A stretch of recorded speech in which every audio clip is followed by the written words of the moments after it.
problematic actually more on a country level. We'll see some existing initiatives, and hopefully we'll get an interesting discussion afterwards. So please, please, please feel free to ask your questions afterwards.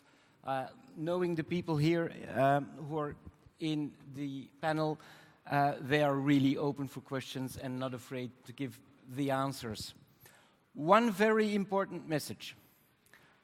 It seems that since the level of threat in Belgium is heightened, going to the coffee break, bringing your cups or your glasses back in and leaving them here poses a serious security risk and might lead to people falling into the room and trying to examine the cups.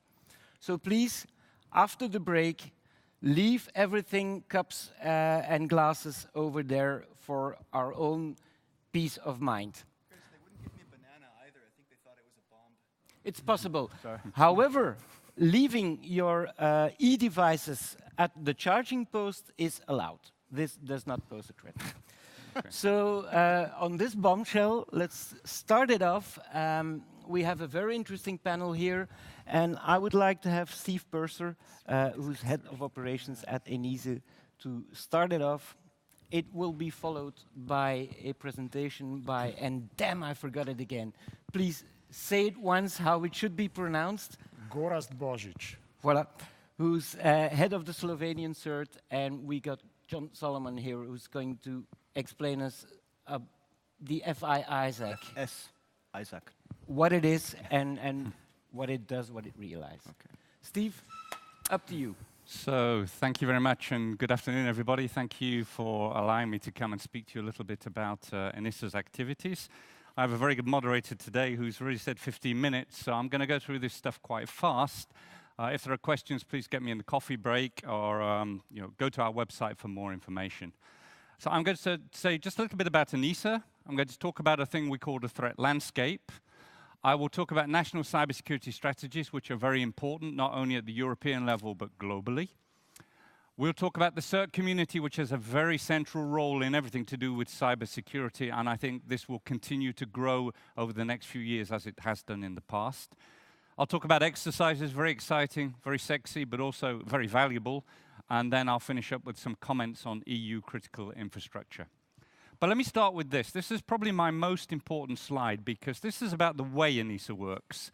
So my role is I head up all the operational work in ENISA, and I have a relatively small team to do this. So I have 50 people, which if you consider the vast scope of what we're doing across Europe, it's not that many. So the way we work is very important, and in order to get scalability and buy-in to the final products, actually you do the work.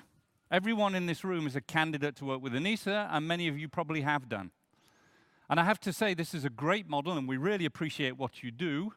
And we find that this model really brings the experience to the fore, because we are not the experts. We're the experts in getting you to talk, but you're the guys and ladies who do the job on a daily basis.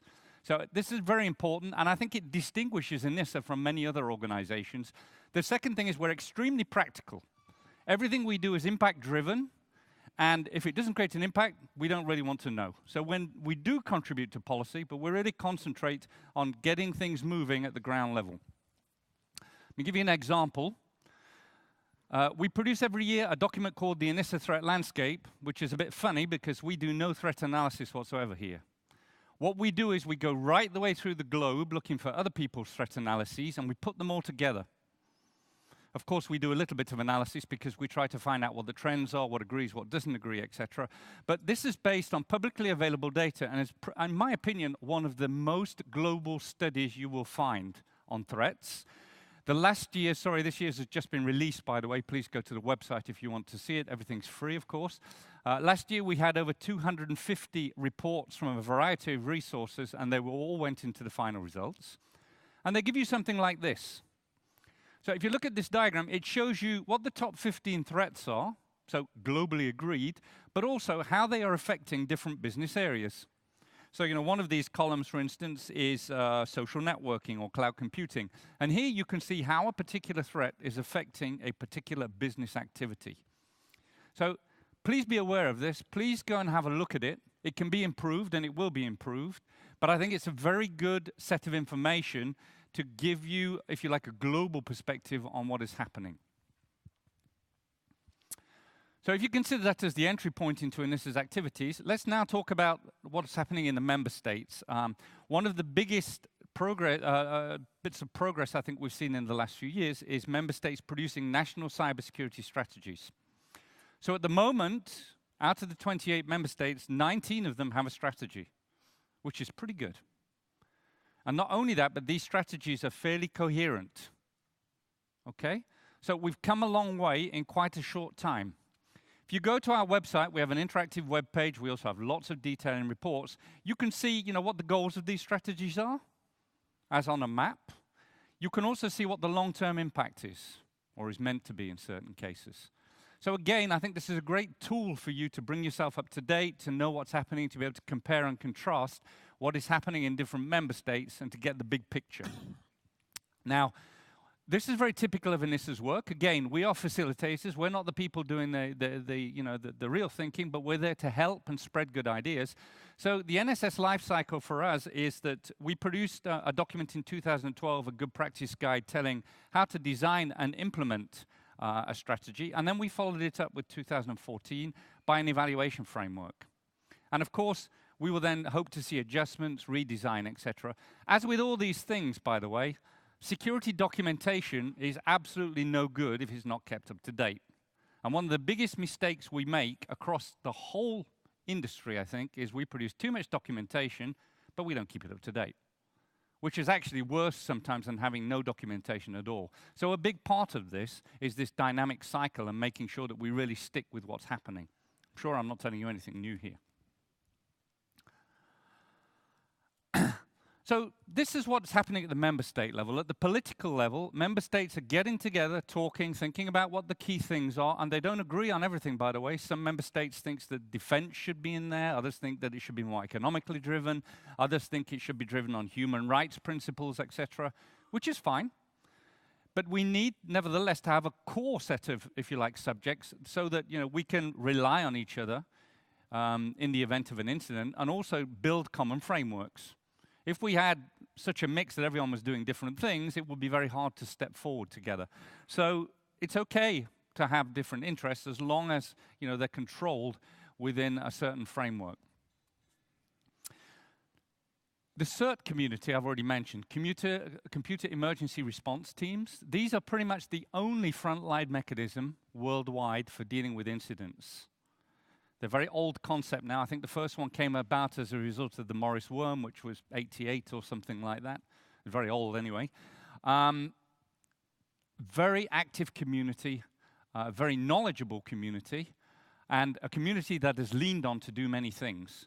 So we work very closely with them, and what we find is that many other communities would like to leverage the CERT community and make more of them, and we encourage this.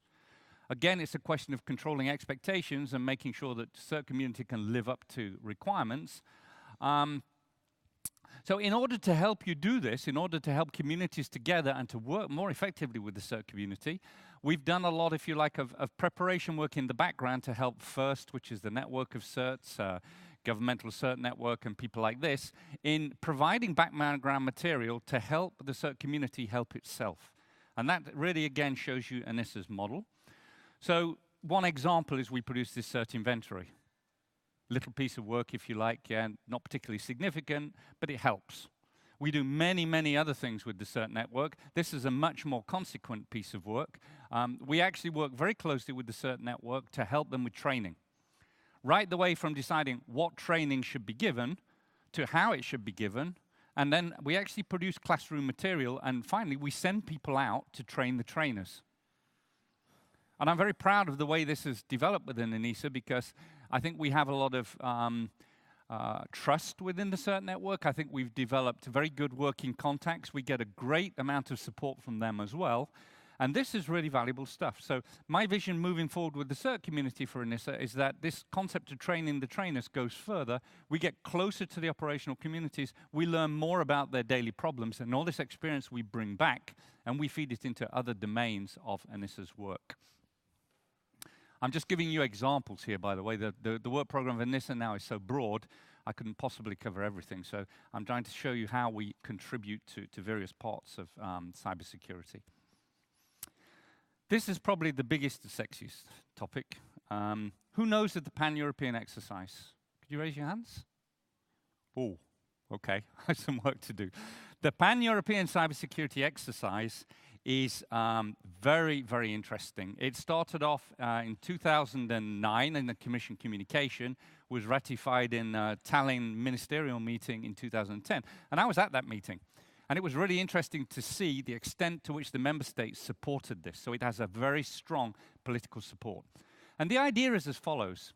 In 2010, if there had been a cybersecurity incident affecting Europe, let's say an attack originates in, I don't know, Portugal, and it attacks the UK, Germany, and there are spread-on effects, etc. If this had happened in 2010, there were no procedures or methods to deal with it. Nothing. It would have all been done, on a best effort basis with nothing to guide us. Now, what I'm happy to say is that since 2010, we have done a number of exercises of increasing sophistication, and the one we are just finishing off this year is a very sophisticated exercise, which is working according to well-defined standard operating procedures which have been agreed across member states. And this is not a desktop exercise. This is using real operational communities on the telephone, reacting with real systems, etc., in a real-time scenario. So we've come a long way in 4 years, and I think this is a great example of what we can do together when we put our mind to it. We have learned an enormous amount of things from the cybersecurity exercise. It also teaches us something else. If you're in the policy environment, you tend to think of things as being very top-down, that strategy and policy drive implementation. It's not really like that, actually. And I think more and more the challenge for Europe is to introduce a model for policy making which takes account of what we learn at the bottom level. A more bottom-up approach so that we can say, hey, if we set this policy, beware, because we know it doesn't work, right? And here's one example for that. I've seen recently examples of cryptography being cited in legislation. I do not agree with this. Why not? Because once you put a technical tool, if you like, or a set of tools in this case, into legislation, you are locked in. Now, that means that if there's something better to do the job, like good old access control or other things which are a lot more cost-effective in some circumstances and may well be just as good for achieving what you want to achieve, you can't, because you are legislatively bound to do something. So these are the kind of things we can learn by doing things practically. We can say, hey, be careful. It's a good idea in theory, but in practice, let's not over-legislate. Let's be careful how we legislate and what the impact is. Cryptography, by the way, fantastic, probably the best tool we'll ever have in security, I'm guessing, but also very expensive and requires big skill sets. Okay, so I'm coming on to my last subject, which is protecting EU critical information infrastructure. Critical information infrastructure is, if you like, that infrastructure which is necessary for member states to run smoothly for their core services to citizens. So we're thinking of things like atomic power plants or hospitals or electricity grids, all the stuff we need to work correctly in our everyday environment. This is a big concept, and this is more and more synonymous with cybersecurity in the global arena. There's an enormous concentration on this. So what are ENISA doing? Well, again, just some examples. Last year, we released a report on methodologies for the identification of critical information infrastructure assets and services. Very important, because what I can tell you is all the member states do it differently. Some are asset-based, some are procedure-based, some are a mixture of both. And if you want to do things together, that's a difficult basis to build on. So having common ground, common taxonomy, common terminology can help us a lot. All this stuff is on the website. Please go and have a look. You'll see some of it is extremely practical, yeah? So developing methodologies, accessing internal and external interdependencies, finding out what they were, collaboration, and preparing to face future challenges. Several examples of reports we produced in this area: ICS, smart grids, financial sector, e-health, transport, all key to the economy and to the smooth running of a country. Again, these are all things which we have taken from you, of course. You provided the input, we put it together. And then my last example is quite interesting. It comes from the Telecoms framework of 2009, which makes security breach notification obligatory for telecoms providers. It was an enormous amount of work to get a pan-European agreement on what the threshold should be, you know, what should be reported, what should not be reported, etc. Massive amount of effort, but great result. Because now we get data which is really interesting and which you would probably not have predicted. If I'd have asked the question, what is the biggest risk to telcos, you know, in cyberspace before this report was produced, well, I did it. And not many people guessed the answer. It's actually badly configured software or poorly producing software. Then you have power supply and, you know, natural events and things like this. So again, have a look at it, please. It tells you some interesting stuff, and it shows you where you need to put the priorities to keep things going. For those of you who are interested, we're holding the second ENISA National Cybersecurity Conference on the 13th of May in Riga. And my final words are these conclusions. ENISA works together with operational communities to identify pragmatic solutions, so we are very solution-oriented. We issue concrete advice on how to improve system security and which implementations to favor. The solutions we propose are based on industry best practice or good practice and are therefore known to work. So we don't sell you stuff which is out of a book. We sell you stuff which works in real environments. And we believe that by working this way, we put security to the service of EU industry and improve the competitiveness of our industries. Sorry, I've had to be very brief. I hope I stuck to my time. Maybe I'm a bit over. Exactly, you have 1 minute left, so if you want to fill it up with very useful info. Well, let's just take the last point in 1 minute, because I haven't covered it. The way we are going now is ENISA would like to make much more of the economic aspects of security. And there are 2 ways of doing this. One way is to promote EU industry that is in the security business by encouraging, for instance, better research in cryptography. We already have good research, or better research in things like mobile devices, etc. So this is one way we can do things to make our industry more competitive. Another way is with everybody to make sure that we are being as cost-effective, well, as effective, shall we say, and then as cost-effective as possible. So by reducing the barrier to good security, making sure that implementation techniques, are as good as possible, using a minimum amount of resources, both cash and people, for an optimal result. So this is the way we're trying to move forward. Obviously, in these economic times, this is a key point. But that doesn't mean to say we'll be doing less of this. It just means we'll be doing new stuff as well. Thank you very much. Thank you very much, Steve.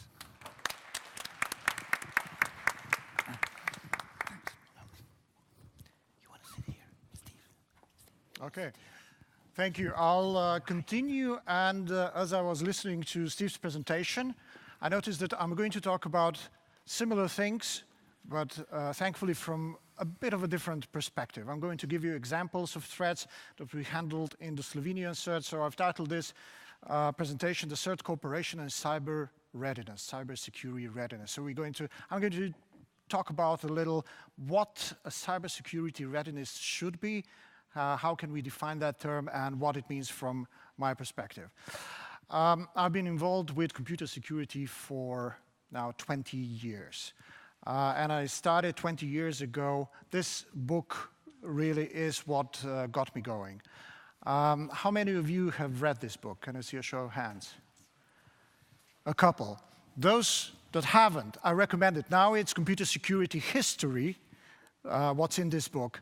And I'm not going to reveal you how it ends, but it starts very simple with the system administrator noticing small discrepancies in the accounting of time slots for computing at his Unix workstation. And it ends in a very interesting place, even back then in the 80s. Back then, this was the most dangerous person on the internet, Kevin Mitnick. He was not the only hacker around, but he was the most famous hacker. Another reading material for you, he's published a book, his autobiography, Ghost in the Wires. It makes also for a good reading, so now you have your summer reading already filled with 2 nice books. Okay, back then when I started in computer security business, things were simple. Then it got complicated. And because it got complicated, especially after the first major incident, the internet worm, it was discovered that you cannot isolate yourself from the rest of the internet and take care of your security problems. You needed somebody that will be able to form a big picture. Here you have an example of the big picture. This is now 10 years old. It's about Slovenian hacker groups battling with denial of service attacks amongst each other, and as a collateral damage there were outages on the internet, DNS services going offline and so on. So this is an example of what a big picture that a CERT can form also looks like. And when it got complicated, the malware started with the viruses, the internet worms, the bots, and I remember looking at that, especially this moment, when the code red was spreading in 2001 all across the globe. We were looking at this animation and saying, oh my God, what's going to happen next? This is horrible. And we had in 24 hours, we had 350,000 computers all over the globe infected with this virus. Well, things just got worse.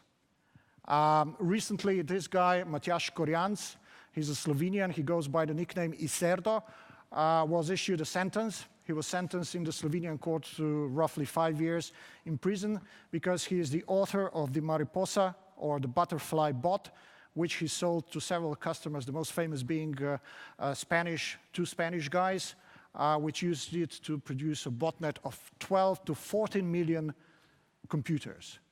There's discrepancies in the numbers, so I used, let's say, 12 million computers. So we made a big step here in the advancement of malware.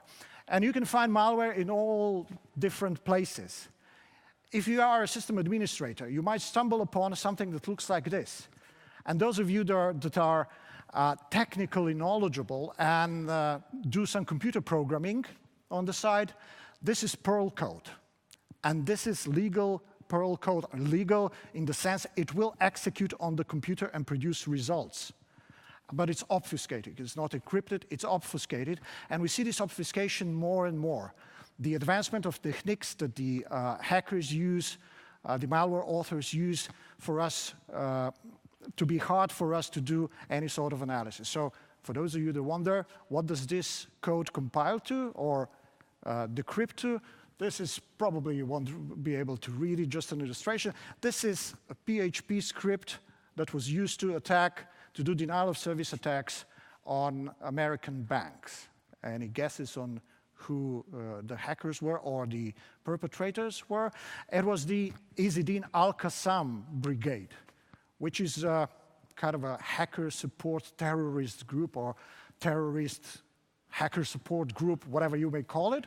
But we can see, okay, this kind of, it's not only that the cyber warfare is going to be supplemented with things on the internet. Terrorism is going to have a cyber component, or is having already a cyber component also. And if you have terrorists here, then you have to have national states getting involved in the cyber defense. And you've all probably read the Mandiant report on the Chinese APT-1 group. It's actually the unit 61398 of the People's Liberation Army, and we've known this for years. The Chinese have broken into Google, Lockheed Martin, the high-profile targets, and it's very hard to fight against the advanced persistent threat attacks. And they've evolved, and now we see campaigns like Sandworm. Due to the conflict in Ukraine, and possibly before that, the Russian Federation, at least we think that the Russian Federation, or we have reason to believe that it is them that are sponsoring or running this campaign, and the targets are NATO members in Europe. But let's put things into balance. We've all read about Stuxnet, so our allies or us, we are doing the same thing. The Stuxnet was the first thing where we realized that this is an important issue and that the state involvement is something that is changing also the nature of incident response on the internet. Then came, of course, Snowden. And this was a big thing also in the CERT community, and it still is. Why? Because the CERTs are one of the best examples of the internet self-regulation, because we started working, we started handling incidents before any government knew that this was an issue that needs to be addressed. So it was self-regulated, as many things were in the internet at its young age. And we built these relationships on trust. And now we ask ourselves, who can we trust? Can we trust the American CERT now? Can the Belgians trust the British CERT when they send them information due to the recent events that unfolded? How about Germany and so on? So these are the questions that we do have in the back of our heads. And it's also important for when discussing cybersecurity readiness. Okay, but state involvement is one part of the story. The other part of the story is that operationally we have many problems that we need to address. For 2 weeks now, I think all over the world, at least I know that in Europe, we have a big problem with ransomware. CTB Locker is doing the rounds, and there's a number of businesses and personal computers, I mean individual users, being infected with ransomware and not having backups and so on. So this is very difficult. There's no magic solution here. The encryption's done properly, so there's no shortcut, as with the early ransomware, where we found how to disable it pretty quickly. Here, you don't have the solution. You can either pay the ransom, or if you're lucky, you have the backups. We know that there's very sophisticated malware doing the rounds. Zeus, the Game Over, more advanced malware. Last week I was listening to the presentation of Swiss colleagues, very advanced malware that involves also mobile components for one-time passwords or that catches challenge response solutions. It's very difficult to analyze it, to go against it, and it's very difficult because it uses toolkits, exploit toolkits to spread around, to do drive-by downloads. And I like to put this slide up just to give you a kind of a feeling how much it costs for a cyber criminal to rent 1 month of the black hole exploit toolkit services. $1,100. What does this tell us? This tells us that the cyber criminals expect in 1 month much more from their campaign, several times more than this amount. And you can see if you want to purchase it yourself, it's $2,500, which is a serious sum of money for computer software. Okay, we have then the critical infrastructure, which we worry about, and it's getting more and more connected to the internet, and we in the security business are afraid of that. Why? Because we see the problems that we see elsewhere. We don't think that the critical infrastructure is going to be immune to it. And it's not. This is an example that we got from a Slovenian power plant. The picture's not from the Slovenian power plant. We don't have dams this big. We're a small country, but I'm not allowed to disclose which power plant this was. Decided that they're going to put their SCADA system online so that the operators will be able to do work from home. And they'll cut down costs because they won't have to provide people on site in the power plant. And it was poorly done. It was a combination of JSON and Python framework, very badly done. And it was lying around for everyone to see, even the hackers that probably already got to it. And this is the backdoor for getting into that power plant. Internet of Things, of course. If we have to update the software on our personal computers, we'll probably have to update our fridges and light bulbs. Anyone that thinks that this is not going to happen, that there's not going to be any software vulnerabilities in the Internet of Things, should go back to school.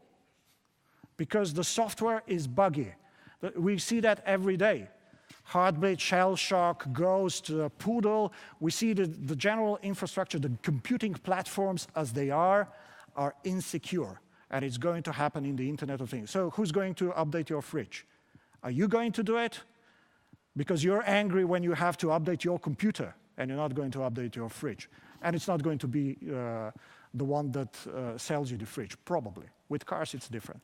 And we see the general infrastructure being something that the hackers can harvest. These bubbles, these planets, if you like, present the vulnerable infrastructure in Slovenia. These numbers were taken a month ago. And they are using this to do denial of service attacks against various targets. And this is something that they can use. This is the infrastructure that's waiting there, and the vulnerabilities that are in the software are allowing them to do that. So how do you address cyber readiness? Because I'm coming from a CERT, I'm biased. I think the three main pillars of computer security are design and planning. Then, because there's always problems, you have to respond to the problems. And then at the end, you have to provide for education and awareness raising. And I think you need the response, the strong response part, because it gives you the operational data that it feeds back to planning and to awareness raising. One example, you say we're going to do some awareness raising in computer security, the government puts out a tender, there somebody comes with a proposal, and they start making movies about how to invent good passwords for your web services, and nobody's watching that. Why? Because the problems are elsewhere. The problems are not weak passwords maybe, but the problems are how to avoid phishing. And you need operational data, and the CERTs can feed this operational data for you. I'm going to wrap up now with a bit of talk on what the story is behind the CERT community in Europe. It goes way back, almost 20 years. The first initiative was 1996, Security Incident Response Cooperation for Europe. It failed miserably. Why? Because it was a top-down approach. Several CERTs came together and decided that we're going to do a Euro CERT. And the next thing you know, we started talking about funding models. That failed, and in 2000 we set up the TFC-CERT and Trusted Introducer, which are also alive now, so it's almost 15 years in operation. I've taken this from ENISA. ENISA is also taking this results of the TFC-CERT and the Trusted Introducer to form the map of CERTs in Europe, and it's an operational framework that works. One example, last week we had several phishing attacks on 6 Slovenian banks. The graph behind you tells you the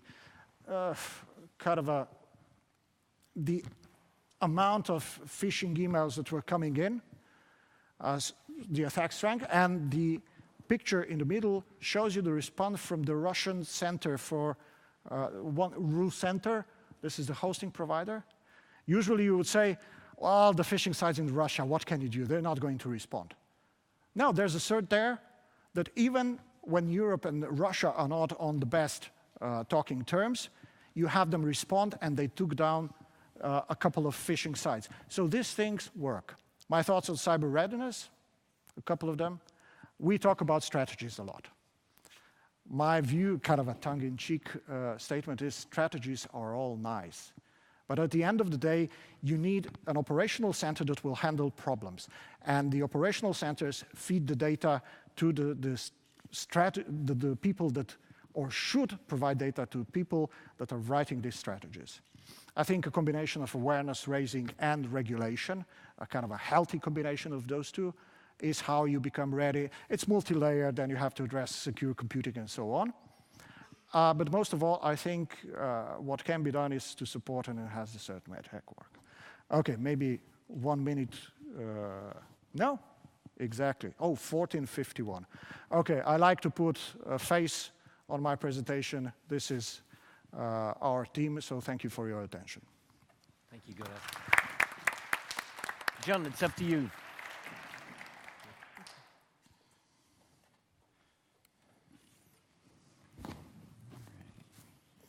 Hello, is this thing on?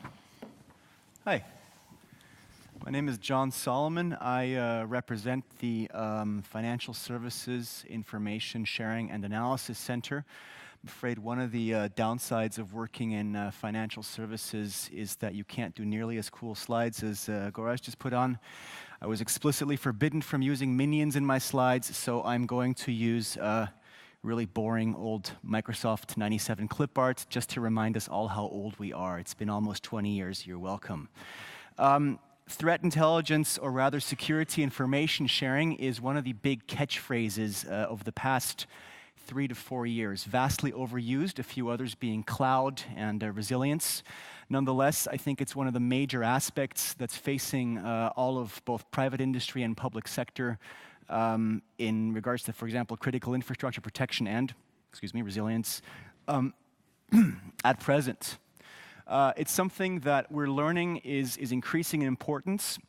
I'll talk about why in a second. The collaboration between different kinds of organizations being faced by ever-evolving threats is the only way that anybody with any kind of security investment or capability can make sure that they're leveraging off the entire community. Simply put, the CERTs have a network, just the same way that no single organization, no matter how much they spend on this stuff, is capable of addressing every single eventuality that might hit them in the pocketbook, might hit them in the regulatory side, might hit them in terms of how they're dealing with their citizens or other constituents. They simply can't. It's not possible. You have to talk with each other. So that said, it's not just that it's an important part of being able to face new and evolving threats, it's also a very, very broad topic. Forget the specifics of this. This is just an illustrative example that we put together for one of the documents we're working on, one of the strategy documents we're working on. Thanks. But the point of this is that there's a tremendous amount of both breadth and depth in the kind of information that you need to share among businesses, among nonprofits, among governments, I don't care what. Everything from very, very day-to-day tactical, technical, ongoing attacks, attack groups, all the way up to strategic topics like, for example, how do I structure my teams? What does my organization look like? What's the best way to get the most bang for the buck out of the very, very limited funding that I have? And, let's be honest, no matter how much funding you have available, it's going to be limited. It's not enough. In this regard, I think it's safe to say that the financial services sector, even though we're all evil, banks are horrible, they should all die, they are where the money is. There was a famous American bank robber in the 1930s. He was asked, Willie Sutton, that was his name, why do you rob banks? I'm not American, by the way. I'm from Switzerland, despite the funny accent. But why do you rob banks? And his response is, well, that's because that's where the money is, right? So banks are a very, very frequent target of attacks. Same with insurances, but also they have the resources to effectively deal with these kinds of attacks and prepare.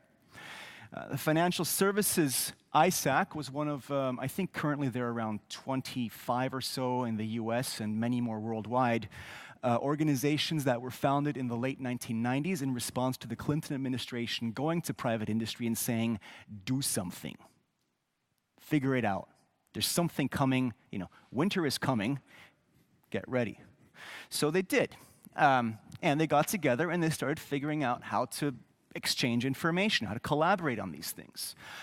Unfortunately, for all of us, the Americans only seemed to discover that we exist around 5 or 6 years ago, leading to a massive proliferation of sharing organizations. A bit more about that in a second around the world.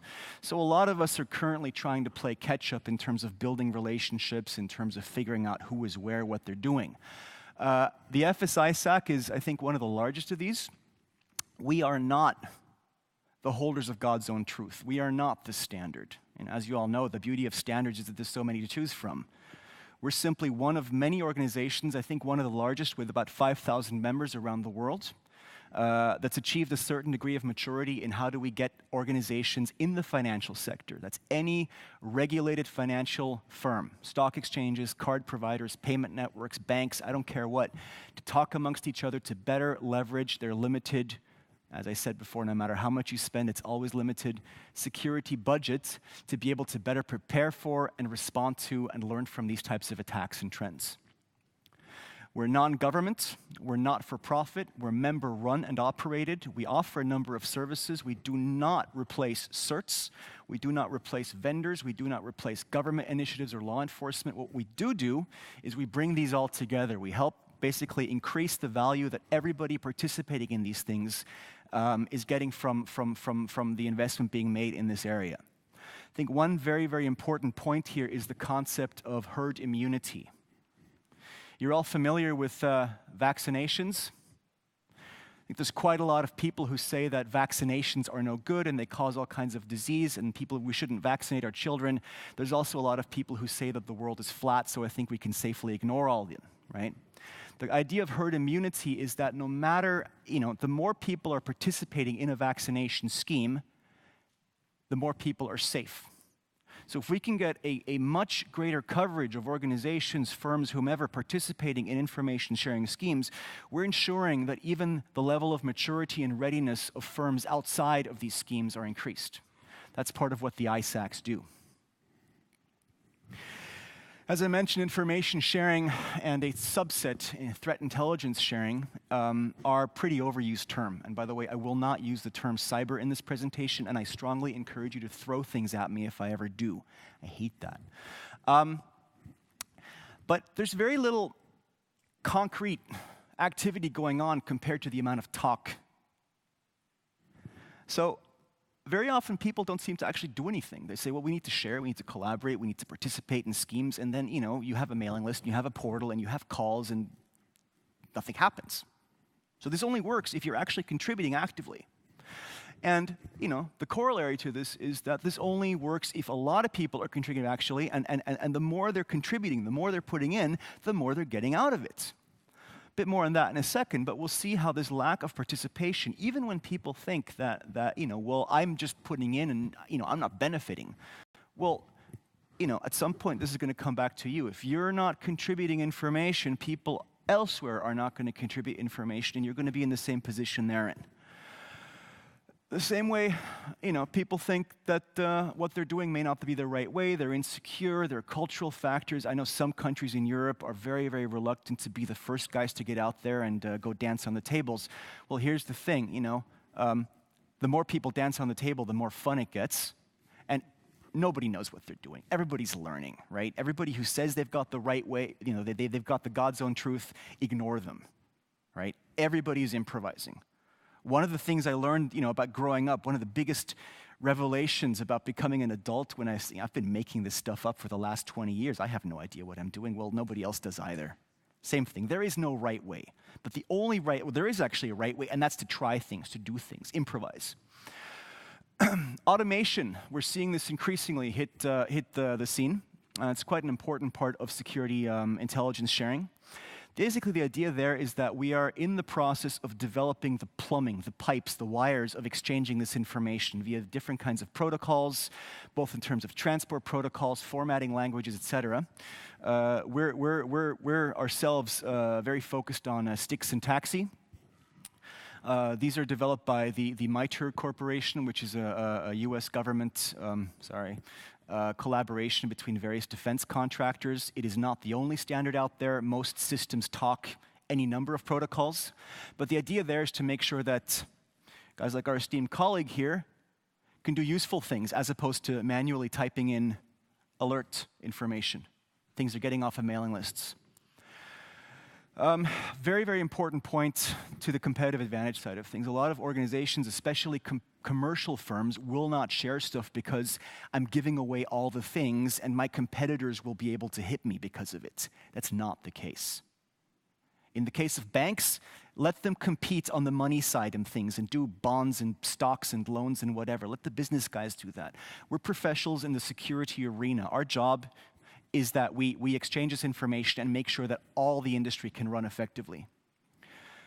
Trust is the only way this works. It's the most important aspect of this. We can only exchange information if we trust the people we're talking to. Why do we need to do this? Well, if nobody talks, we have situations where everybody's asking, what the hell is going on in Estonia? What's going on in the US? What's with these Chinese attacks? You, at some point, if you don't share information from your country, you're going to be in the situation where you're asking yourself, what's going on over there? You simply don't know. And there's just a huge issue in terms of being able to communicate what you are doing. So basically, the two sentences at the core of our activity are, hey, I see something, I'm doing this, maybe you should know about this, and hey, I see something, I have no idea what this is. Who else is doing something about it, and what are you doing, right? So basically, you have to be aware of again, the need to communicate what you're seeing, because at some point, you're going to need somebody else to tell you what's going on in their backyard. A ton of what I've addressed just right now is in there. People don't want to share because of cultural issues. Law enforcement or regulators decide that they want to make everything mandatory. Let's make everything mandatory. Let's make rules about everything. Any regulator that puts in laws about specific technologies or very, very specific processes, fire them, use the money to hire an expert to give guidance to industry on what they could be doing better, right? too many sources out there. People are saying, well, I don't want to participate in this because I'm already participating in that. Yeah, there's the issue of there being too much information out there sometimes. But frankly speaking, if you have a decent security capability and you have a bunch of professionals you're hopefully paying good money to, if you're not, pay them good money, they're worth it, you should be able to handle this information and process it. There's a good balance to be found there somewhere. But there's no such thing as too many providers. You're supposed to be getting as much context as possible because that's the only way you're going to be able to make sense of this stuff. Our experience in this, well, frankly, it sounds sometimes like I'm criticizing Europe. I'm not, because the US, Asia-Pac, South America, to some degree Africa, the Middle East, have had exactly the same problems. It's been a growing experience. Now, FS-ISAC's membership is 30%, 35% outside the US. All right? It's quite a growth for something that's only really been actively pursuing this for the last 3 or 4 years internationally. But the reasons that we're able to overcome all of these challenges, this is my last slide, I'm quick. First of all, confidentiality. We follow traffic light protocol. It sounds very, very banal, very simple, but being able to tag information green, yellow, red, and trusting that your colleagues and your peers are only going to distribute that information to whom they're authorized to is a very, very important part of this. I know some European countries are very, very big on talking to law enforcement. Others are not, and we have to respect that. If a bank from country X wants to share with an insurance from country Y, they have to be sure that the insurance in country Y is not sending stuff to their regulator or their police, right? If country X bank doesn't want them to. Anonymity, frankly, sometimes you just don't want anybody to know who's been hit if it's you, what the impact is, right? We sometimes have issues with defining financial services as a part of critical infrastructure. To a degree, I kind of agree. If a plane crashes or a power plant blows up, people die. If a bank blows up, we lose money. But yeah, what if payments don't go through and nobody can buy food, right? But sometimes you simply don't want to know who's getting this information. And the last bit is you want to be able to talk to your colleagues, your peers. You want to be able to make sure that the people you're fighting this stuff with have the same background, the same experience, the same requirements. So I'd like to finish up. Excuse me, I hate these things. I make me feel like a cyborg. I'd like to finish this up with that point. Trust is everything. I think it's something that we all need to work on in and around Europe. We need to be able to trust people in Spain, people in Norway, people in Warsaw, people in Athens, I don't care where, in terms of being able to exchange information with professionals and fight the good fight. I'll leave you with that. Thank you very much. Thank you very much, John. Very interesting, and let's start off the debate. But I have one important question. We've seen maybe one hand of the spectrum, where Steve said, "Okay, this is all ENISA is doing, and it should come bottom up," and we go very broad. We've seen, and you've clearly explained actually the history of the CERTs, and with the last example, you've shown that even though there are big differences, Russia, you can still get help there. And I can hear John saying, like, maybe we should all learn just to get together and improvise, because actually nobody knows exactly what to do. Gentlemen, these initiatives and what we've seen this morning, does this work? Is this enough? Is this enough? Or are we failing, or is it good and we need more? Your opinion, John, what do you think? So one of the running jokes that we have is that, at least in recent months, security sharing organizations and initiatives were popping up like mushrooms after a good rainfall. Everybody and their dog was starting one. And very often they were very, very superficial and not talking to each other. And I really think that the breadth and the scope of these organizations is pretty much sufficient. I think what's needed is further collaboration, is a deepening of the involvement, a growing sophistication of the processes, the communications methods, the networking, the contacts, basically understanding whom do I pick up the phone to when. And because there's a lot of areas, for example, the CERTs, that are already quite mature in this regard. They're already communicating very well. Telecoms amongst each other as well, they're quite good about this. Certain aspects of certain industries, in the financial sector, it's only partial. That's why we're there. But I think by leveraging the existing initiatives and existing organizations, by deepening those capabilities, I think that's where we need to go. Well, the world changes, and as it changes, you need to improve your operation and how you communicate with others. There's always room for improvement. I can use the example of ENISA. For instance, we thought that we had a pretty good CERT network, and at first the CERT community was pretty skeptical on what the European agency is going to do in this field. You know, you put an agency somewhere, oh, things get complicated and bureaucratic, and you know, all these headaches. And then we were so pleasantly surprised because, you know, the approach was, yes, let's build on the existing things, but try to upgrade them, try to make them better, and try to push them forward a little. Not do a big revolution, but kind of give support. So this is a good example of how things can improve. And whatever community you take, there's people in there that see what's going on a day-to-day basis, and after work, probably they're thinking of, okay, so what if we automate that? What if we improve this? So how can we make this better? So there's always room for improvement. Yeah, I'll add two things to that. One, I think, let's start with the dialogue side of things. Of course, I agree with a lot of dialogue, but I think we do too much talking about talking, to be quite honest, and sometimes these dialogues don't seem to get anywhere. It must be 10 years that I'm going to conferences and hearing we need to share more information. Well, we have good initiatives to do this, but I can totally buy into what John was saying, that it's very hard actually to do this in a structured way and get something out the other end. I think where I see the biggest problem in Europe at the moment is the implementation path for these things. That even what ENISA does, if you think about it, and I think my team do a good job, but we produce papers on the whole, and a paper doesn't get any work done whatsoever. I mean, you know, once you produce a paper, does someone read it? If they read it, do they understand it? If they understand it, do they implement it? And if they implement it, does it do the job? So we're a long, long way from achieving impact. And what I personally would like to see more in European cyberspace, and I guess this is also true globally, is more of a focus on making sure that we cover the whole chain of events from A to Z, and we produce things that actually work. And you'd be surprised how many cases we only go halfway down the chain and things stop there. I'll give you one more example if you don't mind, and then I'll start. But in the H2020 projects, it used to be the case, it's getting better, that these projects would come together and produce something, and half the time it would sit on the shelf because we had no mechanism for putting this into the market, developing the services around it, getting the feedback from industry to improve it, and keeping the teams in place to keep this whole thing going.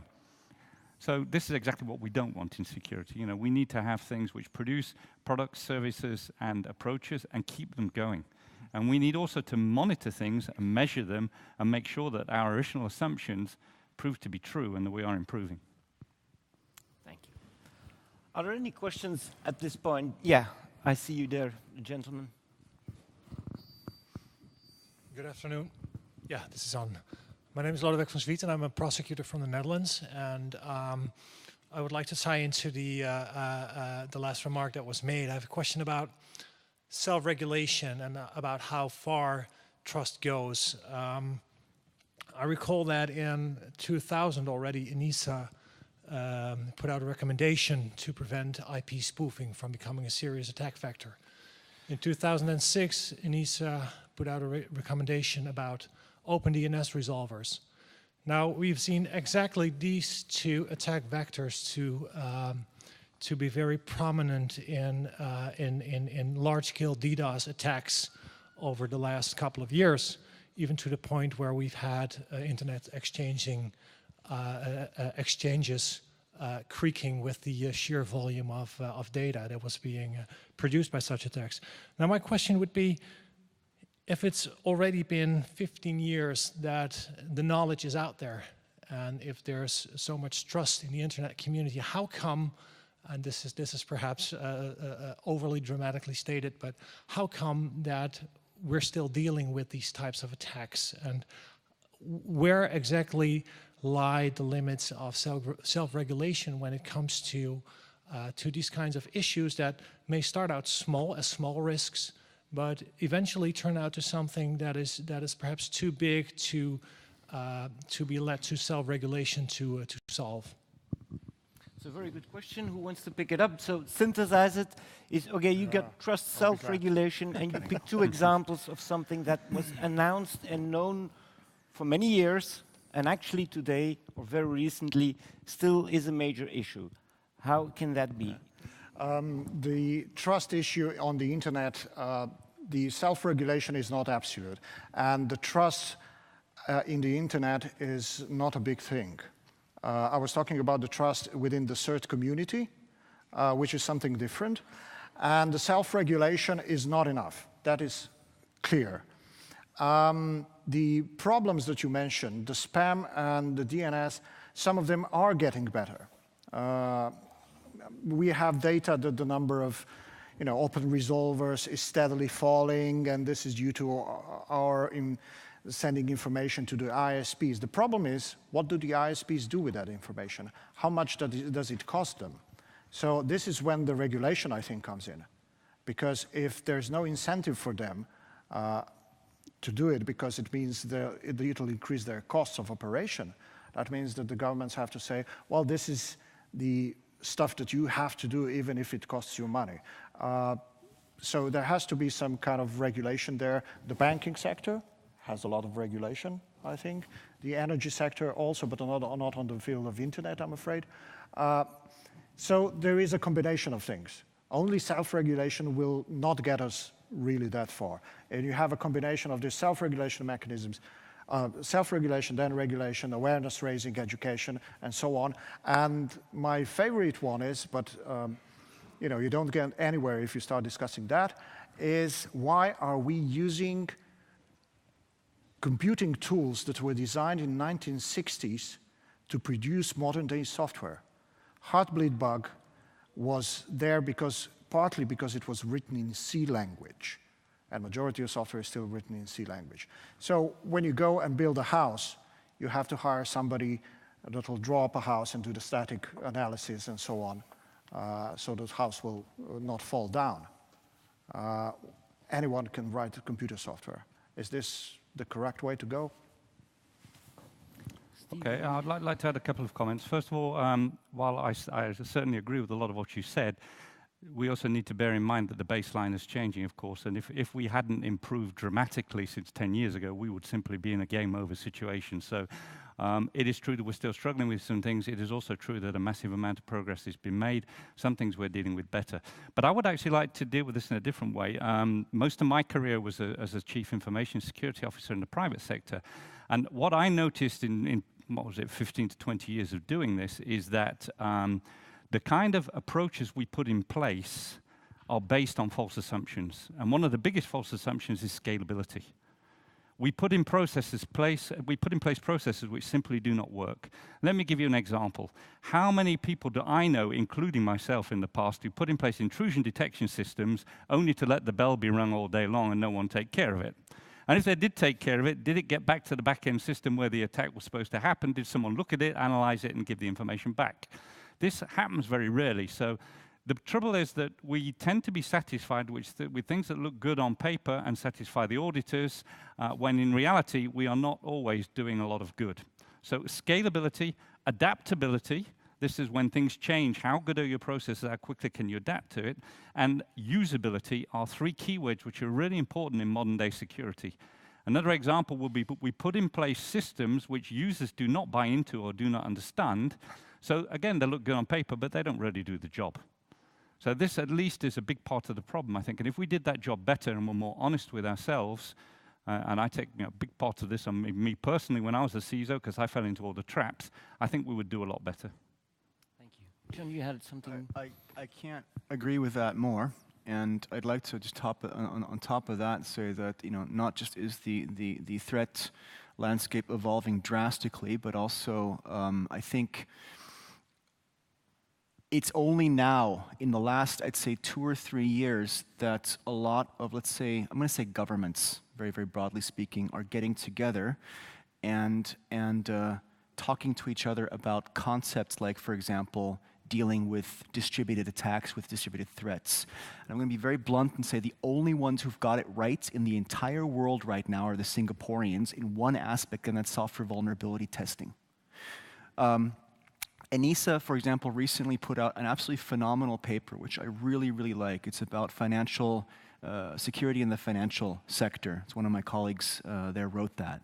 This is exactly the kind of thing that we need more of. We need more guidance in the private sector. We need governments to basically leverage and coordinate and coach, but not to mandate. We have enough of that coming from, I'm sorry, but nothing personal, but law enforcement, for example, wanting to have backdoors in software and cryptographic mechanisms for thoroughly well-intentioned, investigation techniques and being able to take down these things.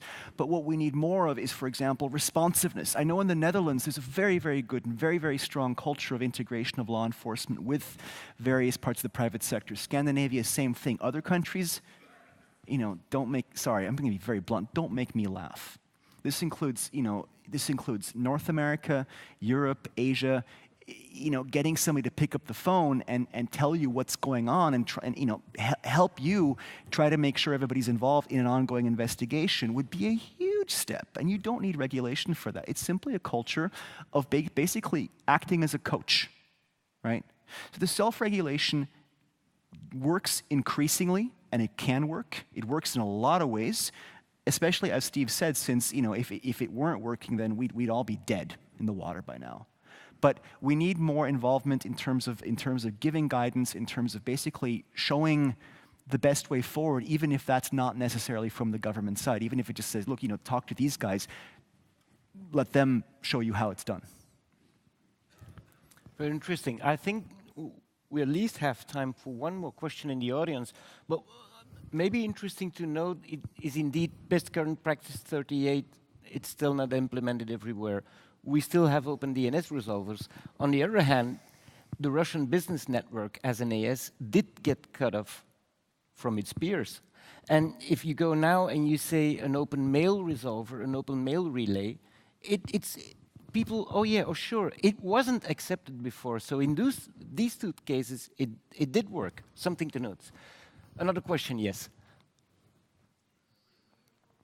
My company is called Trust in the Cloud, and I tend to disagree with John, and I would like to ask to the Dutch prosecutor to talk more to the political arena. Myself, I'm part of 2 working groups of the NIS directive, and I think there's a lot of ground being covered. And it is also about baseline, moving the baseline up the quality standards. Things like that will include, but if you complain is there not enough done, then talk to politicians. That's what I would say. I was part of a research 1.5 years ago about the rule of law, the quality of rule of law outside of the European Union, east of Europe, and the quality of the capability of the cyber. So law enforcement being capable of taking down those kind of things. And there's a lot of ground to be covered in that area. What should be done still on the part of the law enforcement or creating of laws to improve cooperation between the judges, the law enforcement, and the private sector? That's my question. It's an interesting question, and Steve, you want to go? I'll take part of that. One of my functions, incidentally, I represent ENISA on the program board of the Euro Cybercrime Center, which is Europol, but it's their cybercrime approach. I think, let me just say something from a different perspective. The point I would like to make in working with several different communities is it's actually hard even to get the problem right. It's amazing how different the nomenclature is, how different the concept of what security is between these different communities.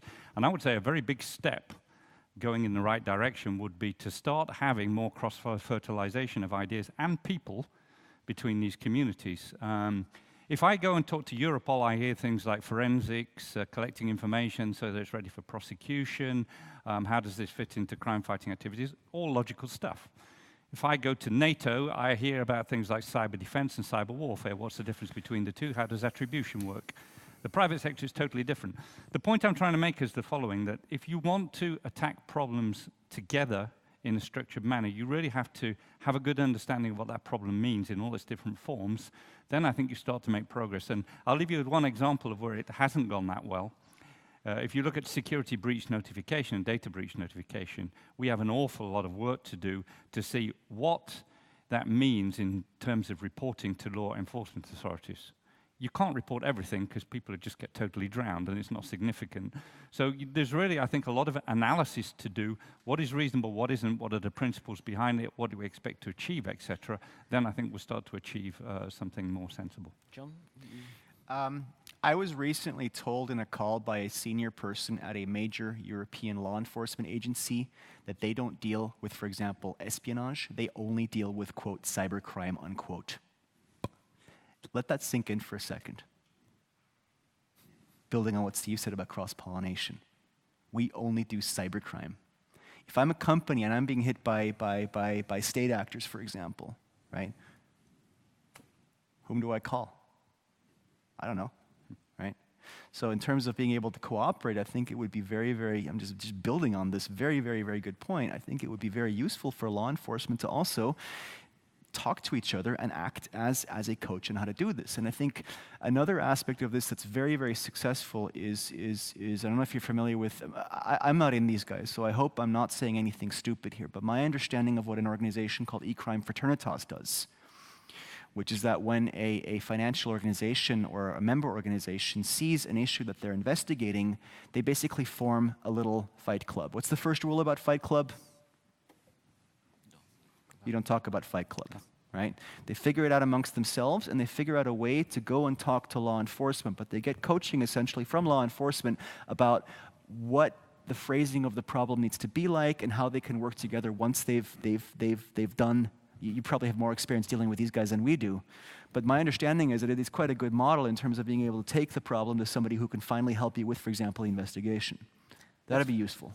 That's very interesting, John. And before we close up, because we're reaching the end of time, I want to pick up something really interesting, unless you want to add to this. And I want to throw this into you to discussion. John, you said actually, for me, one of the biggest problems here is we go so broad, but not deep enough. Does that come up here? Is this typically, with the questions asked, the answers given? Is this something you can just maybe enlighten to the audience? In what context, if you can elaborate? Well, you were speaking generally, does this work, what we do? And actually what you said, my general feeling is we go so broad, there is so much, but actually we should go deep, we lack depth. Mm-hmm. Could you maybe... Absolutely, I hope I understand the question right. We have the capability, you know, as an industry, as a society, we have ways to deal with this stuff, right? Let's face it, you mentioned Ababil, Al-Qassam cyber fighters. You know, half of what these guys are doing, you know, when there's response to the Charlie Hebdo and the Belgian attacks recently, we had a briefing with, I think, 1,500 organizations on a call about what are next steps. Half of what these guys are doing, when you hear about they've hacked so-and-so, they hacked Central Command, no, they didn't. They guessed the password to their Twitter feed, right? Whatever, you know, whoever the idiots are that are doing the attack du jour, they're, you know, a lot of them are professionals, but a lot of them are 14-year-olds in their mother's basements. So a lot of the understanding that needs to go towards who are these guys, what the impact is, and what are they doing about it, what can we do about it, I think is out there somehow, right? What we need to do is we need to increase the depth of understanding of networking, of protocols for exchanging information, of mature processes and models to act on this information, to basically leverage the existing technological know-how and networks that are already out there to some degree. Does that? Okay, I'll continue there by saying that my perspective is that we need to go broadly. Why? Wait a minute. Because we have to deal with all various sorts of stuff. We get different things on the table and we have to solve problems there. We have to invent new solutions. But there's other organizations and there's other people that need to take a part of what comes on our table and say, well, this is interesting. Let's investigate this further. We don't have the time to go deep on everything because it would require vast amounts of manpower. But there are other organizations, be it law enforcement, be it other kind of a community things that can go deeper. So there's a combination of both. There's no one answer to that question, I'm afraid. That's a good point. Great. Steve, you want to add something? Well, to very this? briefly, I mentioned 3 keywords which I think are really important for the modern CESAR, which are scalability, adaptability, and usability. The one I didn't mention was agility. Of course, we need to act fast and in the right time scale. And I think the only way you can do that is by casting a broad net, but being prepared to go deep when you get the right signs. And I think one of the biggest problems with being a modern-day Chief Information Security Officer is you just have so much to deal with. So you really have to divide your attention between what I would call tactical work and strategical work, if you imagine them as 2 separate axes, and getting that balance right is almost a daily decision. So agility is key, and that sort of puts the bits together. Be broad on a day-to-day basis, but when you see something's wrong, go deep, I would say. Yeah. I think this is great. This is actually a bit what you said also, learn to improvise. Yeah. Because we all know that when there is a crisis, despite all the number of exercises we've been doing, it's the improvisation of the moment that will save the day or not. But you can only improvise because you know the people, you know who to contact, you know who not to contact. So keep on practicing, get the framework, get all the other stuff, but let's not forget that let's keep on learning to improvise and have this agility. Great. Gentlemen, thank you very much. I think we have come to the end of this session with just a 3-minute going over our time. Don't hesitate to contact these gentlemen for discussion during the break, and thank you very much for your attention. Great job. Great moderation. I thought you said modern day CESAR.